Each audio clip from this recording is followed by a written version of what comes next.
Hello everyone, this is Tim, and today I'm going to go through Dark Albion, The Rose War by the RPG Pundit, and I'm going to talk a little bit about some of the things that jumped out at me. This is going to be a quicker video than a full-blown review, but I'll be doing that shortly.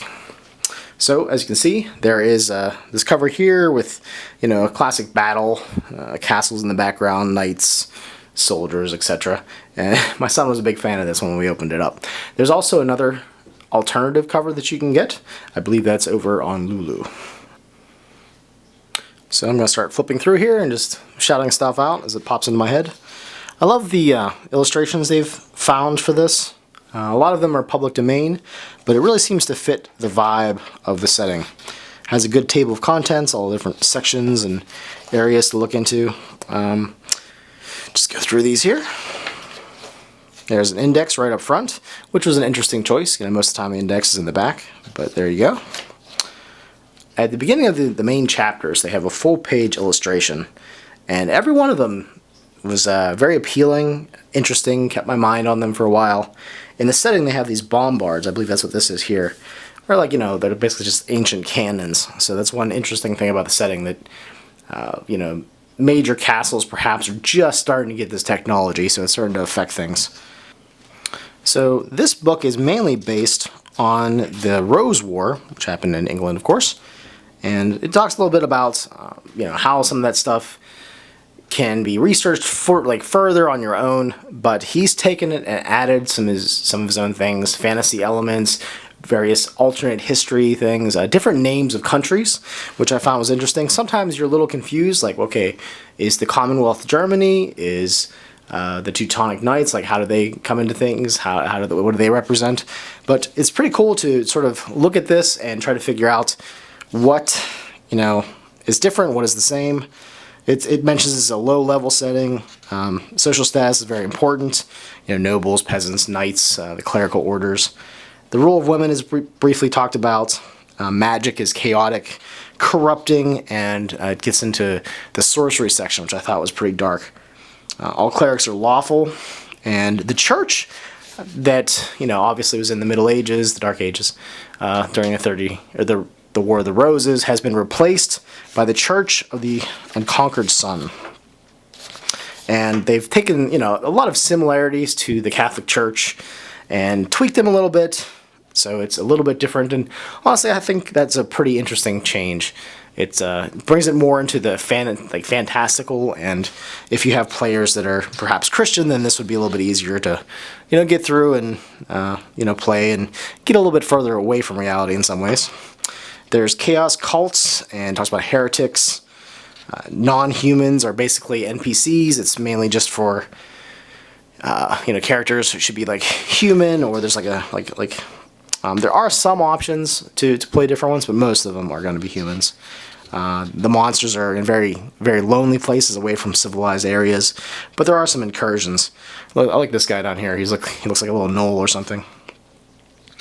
And so they do, there are some differences, there are some similarities. Those who are really into history, I'm sure, will be able to spot the things that the pundit has changed. But yeah, so maps. There are maps everywhere in this. Gorgeous, older maps, it looks like. Some have been redone. And I don't know why, but seeing hex maps on England just makes me happy. I don't know why I never thought to base a campaign and say, England at some point in my illustrious playing career. But yeah, it talks a little bit about, the next section is the Gazetteer. And the government, the religion, how it works, clerics, magic, how there is not very many minorities in England at this time, and the Cymri, I think that's the way you pronounce it, they're sort of traveling vagabonds and merchants, and they are kind of taken advantage of in a lot of respects. Looked down on, second-class citizens. It talks about technology, warfare, dangers, and there's lots of different regions. And this is a very chunky section of the book. For instance, the first one is on London. And London is nice. They have this keyed map here with different sections. Talks about NPCs and groups and different factions within the city. The Tower of London. I mean, who wouldn't want to play a campaign where you have a few sessions in the Tower of London, unless you're being tortured or something. But But yeah, different organizations like the mob and how it works. There's Mithras has become a saint of this church, so there's like an ancient temple. Again, more maps, some of the old streets of London, political organizations. The guilds are very important. Talks about like there's like the top 12 guilds, the most powerful and influential. But as you notice, as I'm flipping through this, there is a lot of art, and it's laid out pretty nicely. It's clean, usually 2 columns, and various layout things that are beyond my knowledge of doing. But again, another map. I love seeing the hexes there. Show you different areas, and yeah, it just goes through and talks about the different NPCs. And as I was going through this the first time, I thought to myself, I really hope there is a section in here that has all the NPCs in it so that you can keep track of it, especially if you're running a more political campaign. And thankfully there is. This is the Southports. This is the Eastern Coast, London, places like Dorset and Sussex, Dartmoor, Exmoor, Cornwall, Devon. So a lot of the people, especially over in England, I'm sure, might really get a kick out of this, unless they, are tired of hearing these names in everyday life. But, for someone across the narrow pond, it's really cool to see maps like this and places that I've heard my friends talk about on YouTube that are over there. Wiltshire, Berkshire. There's lots of things in here about the Standing Stones and how the elves were the ones that basically created humans and goblins. The half-elves are basically humans and elves breeding. But they're magical places, at least the ones that are still in repair and standing up. But again, just like these illustrations are just awesome. I mean, castles, who doesn't like castles? Lincoln, Leicester, Rutland, and you just keep going. There's just art everywhere. I love that in some of these out-of-the-way places, there really is some nastiness going on. You really have to dig into all the sections, and I guess I was sort of overwhelmed with the amount of detail that's in here. Almost like, I guess in a similar sense as like how Game of Thrones is based on the Rose War. This is a more historical take on that, but then again it isn't, because there's like frogmen that have taken over France, and there's been like crusades against them in the south, so that's pretty wild. But in other respects, it's a lot more historical. Like in Game of Thrones, the Lannisters, I think, have replaced the Lancasters, which are in here. And again, sadly, I don't know my history as I should. But another awesome map. The Isle of Man is very dangerous. Hadrian's Wall in the north has been kept up, built by the I think they're called Arcadians in here instead of the Romans, the Roman Empire. And some of the changes, like I said, of the countries, kind of throw you off at first if you're not too familiar with things. But Frogland, again, has become France. There's different spellings of things, like Ireland is called Ire, E-I-R-E. So again, just minor little changes, and I think a lot of them you might not even catch, again, if you're not very historically accurate. Orkney Isles, Pictish Highlands, Edinburgh. Talks about Scotsland and how Hadrian's Wall is keeping all those, redhead barbarians off the area in the north. Talks about the Northmen, like Scandinavian type peoples. Okay, get into the kingdoms. Western Europe, Frogland, Burgundy, Lorraine, Savoy. Arcadia is like the like Italy, the Roman Empire, the remains of it. Iberia is the Iberian Peninsula, I believe it is, and that's Spain. Province, I'm not too sure. Borderlands, Central Europe, the Principalities, Bohemia. So again, it lays this map out, and this map is pretty wild, because like Commonwealth's over here. Hunland, I guess that would be more like Germany. Principalities, Bohemia. So you really have to look at this map to sort of figure out where everything is, but that's just really awesome. I've thought in the past of using real-world maps and changing the layouts of the kingdoms and renaming them, in lieu of making my own map. So it's something to think about out there if you want to do something like that. This was designed mainly in response to Lamentations of the Flame Princess and how it really didn't have a default campaign setting. At least that's what I read online. The Turks, Constantinople, Iceland, and RPG Pundit wanted a setting to base Lamentations of the Flame Princess. The one nice thing about this is, yes, it's more, it leans towards like OSR games, but it really is very systems light. There's only like appendices in the back and a few suggestions on percentages or dice rolls here and there, saving throws, that sort of thing. So you can really run this with anything. You can run this with like Song of Ice and Fire, anything gritty, maybe like even RuneQuest, whatever floats your boat. As long as it isn't too overpowered, I think this would be great. Talks about law and how there's clerical law and secular law. There's lots of rules about arms and armor. You really can't wear them. If they see you coming down the street with a sword, you're probably going to be accosted and taken over. It talks about taxes and lawyers and trials, torture, trial by combat. And it mentions that torture isn't used as much as you might think, but there is lots of, I guess, a reputation of using torture in Albion, again, and that is, Albion represents England. There's large detailed sections on punishments, things that are usually dealt out, fines. One interesting thing about this book is the crowner. The crowner is basically someone who goes around trying to find out where people died and then just fining everybody. Like, if you're the one that found a body, you get fined. If you're the person who did it, you get more fines.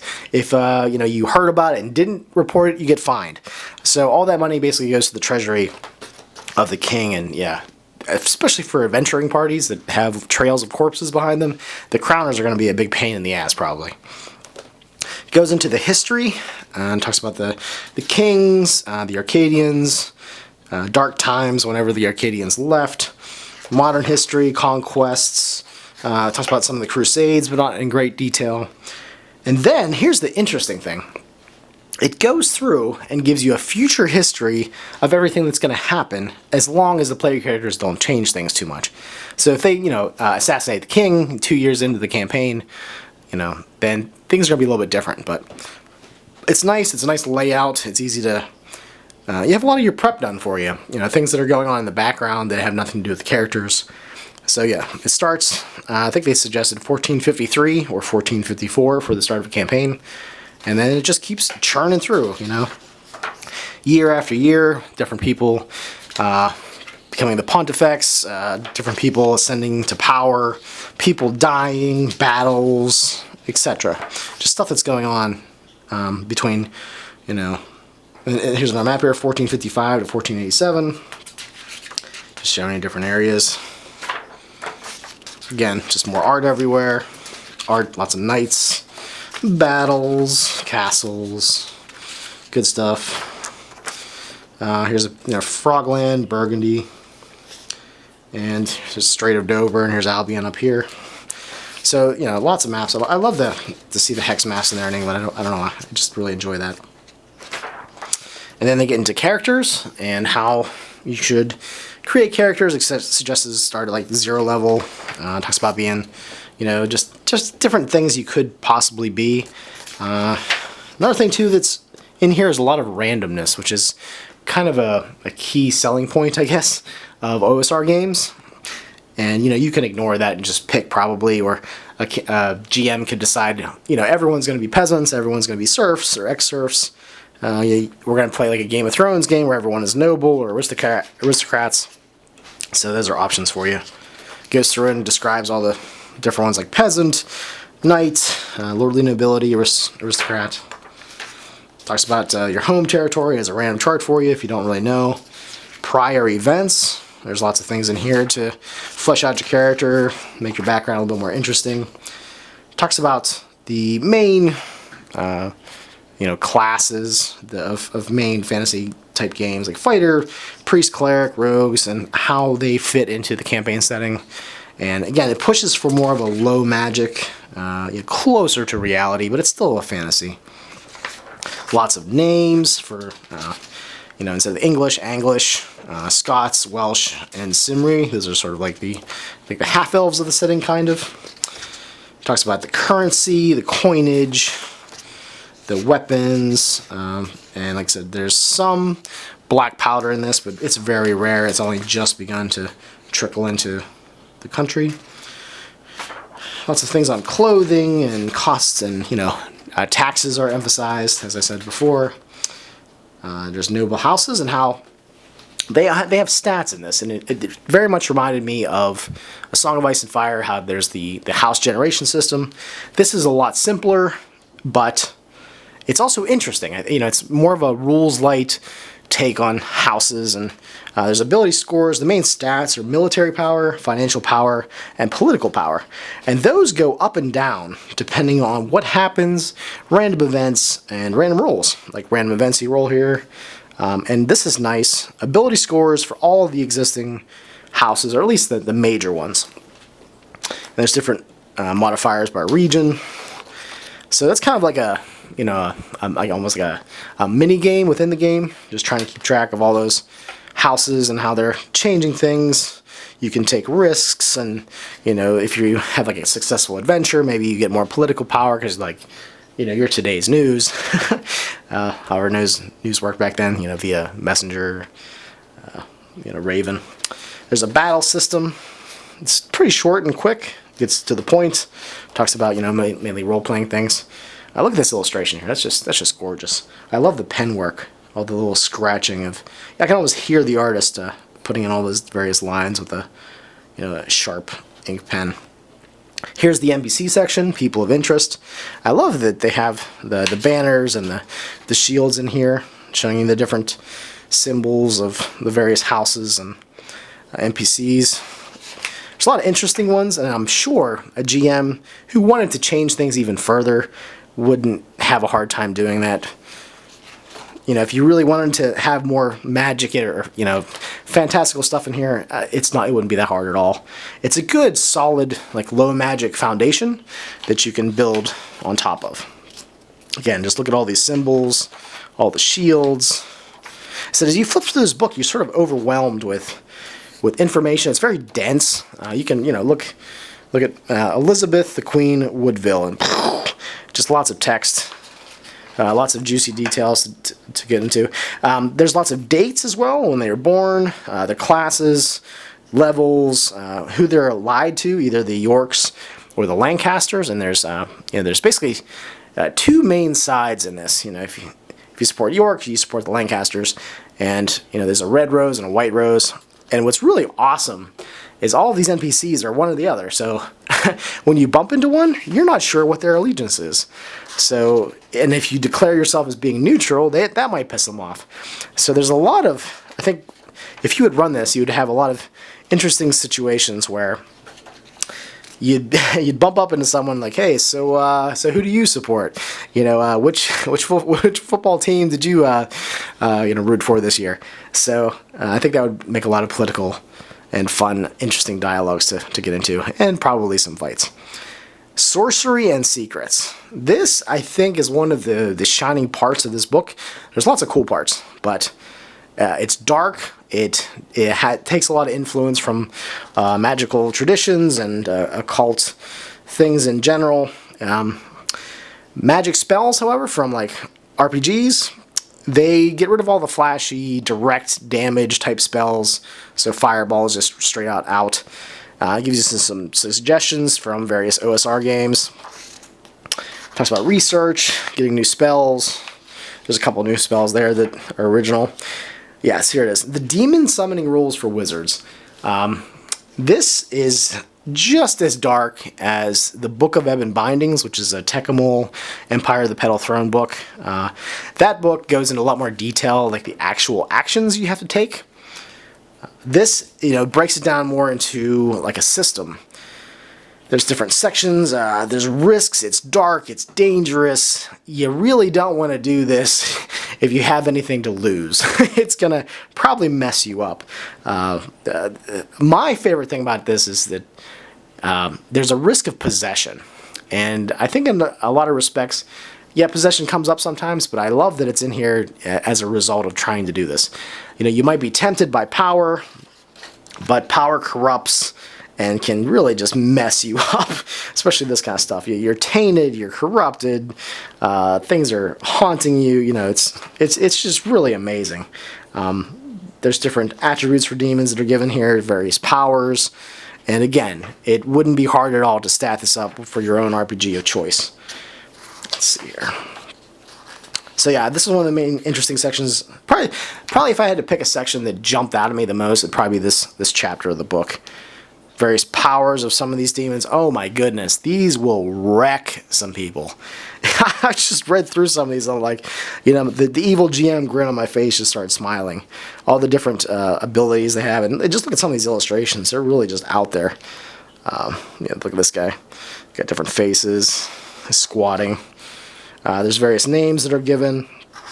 But yeah, that's a very interesting section. Let me just read one of these abilities here. There's like regicide. The power will lead to a single individual to seek to assassinate a king. The individual will be whoever is physically closest to the king that also has some cause to wish him dead. So yeah, powers of regicide is pretty impressive. So that right there, could really change that timeline back there if they go after the Mad King, which is the current ruling king in Albion. But yes, highly recommend that section. Magic items, it talks about potions and alchemists. Some various items that are in here, some artifacts. Sword plus 0 is basically like your +1 sword in other settings, but you don't get any bonus to it except you can hit magical creatures. And it also talked about how you really shouldn't give player characters a magic item till about 4th level. So again, that sort of pushes that low magic sort of vibe. Hey, it's the poison section. Everyone's favorite section. There's a lot of real world poisons in here, and some herbs as well. I really like when herbs find their way into RPGs. Not a huge section, but kind of small. There's alchemist concoctions here, like false gold, asbestos, and this illustration. I've seen this before online, and it's really growing on me. I love the contrast of the dark woods, the lighted section around the main figure here. It's just gorgeous. Talks about travel and how most people never leave the place that they are born. It's really rare to get out of your little location. Talks about the highways and highwaymen, people that hunt other people for sport basically and take all their stuff. Yeah, that could be what your campaign's based on.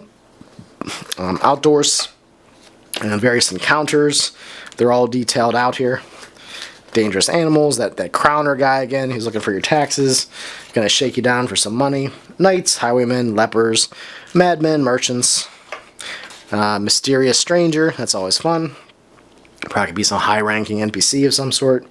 Soldiers, storm, supernatural monsters. I think, I would be tempted to, if I ran this campaign setting, to really go into some of those other countries and maybe bring up some, non-human monsters, kind of like the frogmen in France. More random encounters. In the back are adventure locations. Starts off with an ancient tomb. Various maps here. It's all keyed out, like a magic circle room for summoning. Arcadian catacombs, again for like the Roman Empire. Clone. More maps. Barrow mound. The goblin warrens, and goblins are said to sort of dwell far beneath the ground in very many locations. Come out at night sometimes and ransack things. Typical military encampment. At court, which is great for social campaigns, high-ranking nobility, things that are more like Game of Thrones. There's adventure seeds. At the fair, at the tourney. And all of these things seem very useful for campaigns set in this setting. Hadrian's Wall, a typical watchtower. Goes through with maps. And in the back, there are the appendices. Again, another large illustration here on the left of the castle. The first appendix talks about the Knights of the Star, which is like this very clandestine sort of organization. The king basically picks the members. Talks a little bit about the secrets of the clerics. All the ones that are in there now, what allegiance they have to either the Yorks or the Lancasters, future knights, as well as when they died, how they died, dates associated with it. The next appendix is Appendix P for RPG Pundit. Dirty house rules for your typical OSR games, and with a more of an emphasis on randomness, which I really appreciated. Talks about the clerics, and like for instance, if you go up in a level of cleric, you roll on this table, and that's the benefit you get. it's not straight up, you know, you always get this benefit for getting to 2nd level. So that was cool. Fighters, Magisters, which is like official, you know, magic users, you know, trained at Oxford. Thieves, the Simri, which kind of take the place of like an elf class for your OSR games, but it's really more like a half elf. There's you know, sections on the Scotsmen, sages. Talks a little bit more about arms and weapons and different little house rules he has and used in his campaigns. Gritty critical charts, alternate spellcasting rules, and then the last appendix is Fantastic Heroes and Witchery, which is a free game you can download. It's a little bit more crunchy than, say, like Lamentations of the Flame Princess or Labyrinth Lord or Swords and Wizardry. But it seems like there's a lot more options, which is kind of neat. I like the character races of Changeling. Sometimes the true Fae come and take you away, leave something else in their place. Cursed One, your parents were into the occult, so you're all messed up. Sucks to be you. Fae Touched, you know, basically just like a history of, you know, Fae and your lifeline, your blood. And the various classes that are detailed in here are the Cleric, Cymric Bard, Demonologist, Hedge Witch, Magister, Noble Knight, and Warrior. And last but not least, the Yeomen, which are like the country bumpkins that are training on how to shoot bow and arrows pretty much in their spare time. But a lot of this is based on that system, which I don't really know very well. But for those that are into it, here you go. Hedge Witch, I think, would be kind of fun to play. Maybe you have a couple witches in your party. Magister, you know. I like the idea of these magicians being trained at Oxford. I don't know. It seems to give them an air of sophistication. Let's go through here.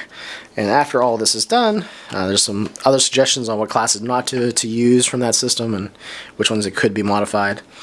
Emphasizes the low magic nature of the setting, how the cosmology has a lot less planes in it. You know, there's no planar cosmology like the, you know, AD&D or anything. But it's mainly just the celestial realm, the underworld. That's pretty much it. Pretty straightforward. A couple of new spells. And then the OGL. And that's pretty much it. Again, back to the colorful map on the back. Dark Albion, the Rose War, Grim Fantasy England in the 15th century by RPG Pundit. I'll put links down below to Lulu and Drivethru RPG and so forth. And yeah, I highly recommend it. It seems very cool. I'd probably use Lamentations of the Flame Princess, or, you know, if I wanted to get trippy with it, I could use Song of Ice and Fire, or really any of the other OSR clones. I don't know if I'd use Labyrinth Lord, but yeah, I think I'd lean either to Lamentations or Song of Ice and Fire. But there you go. That's my quick little flip through. Hopefully I'll do a longer review in the future. Alright, thanks a lot. Talk to you later.